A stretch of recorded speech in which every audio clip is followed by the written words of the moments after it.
Selamat pagi Indonesia. Anda menyaksikan seputar Bali terkini pukul 9 WITA bersama saya Arna Suputra. Pemirsa, fenomena kasus kekerasan seksual terhadap anak di Indonesia belakangan ini semakin meningkat. Berdasarkan data Susenas Badan Pusat Statistik tahun 2014 menunjukkan kurang lebih 74.283 orang anak menjadi korban kekerasan seksual.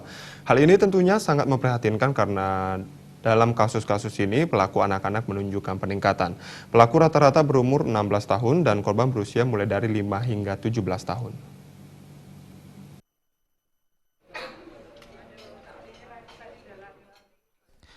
Berdasarkan penelitian yang dilakukan oleh Balai Besar Penelitian dan Pengembangan Pelayanan Kesejahteraan Sosial Yogyakarta bekerjasama dengan End Child Prostitution, Child Pornography and Trafficking of Children for Sexual Purpose Indonesia, di 5 wilayah Indonesia yakni Jakarta Timur, Magelang, Yogyakarta, Mataram, dan Makassar menunjukkan bahwa faktor determinan yang mempengaruhi anak melakukan kekerasan seksual 43% disebabkan pengaruh pornografi, 11% karena pengaruh narkoba, 33% karena pengaruh teman, dan 10% disebabkan pelaku pernah menjadi korban kekerasan seksual. Sementara berdasarkan karakteristik sosial ekonomi, pelaku dan korban 50% berasal dari keluarga utuh, dalam artian tinggal bersama ayah dan ibu mereka. Sedangkan 45%-nya berasal dari keluarga yang tidak utuh, dalam artian orang tuanya bercerai atau meninggal.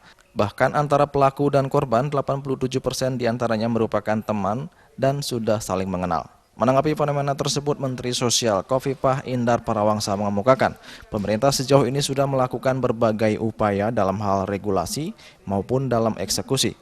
Dari sisi regulasi, Khofifah menjelaskan pemerintah telah melakukan revisi terhadap Undang-Undang Perlindungan Anak sebanyak 2 kali hingga adanya pemberatan hukuman bagi pelaku dengan indikasi-indikasi pemberatan.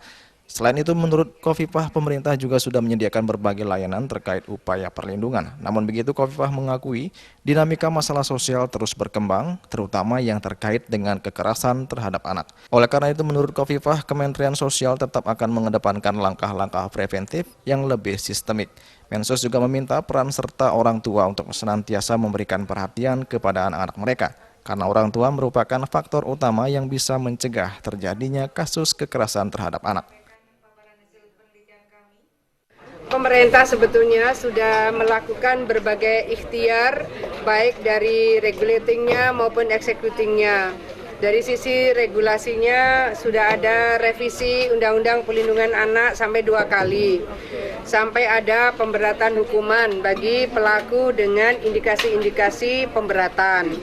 Kemudian berbagai layanan dicoba dilakukan.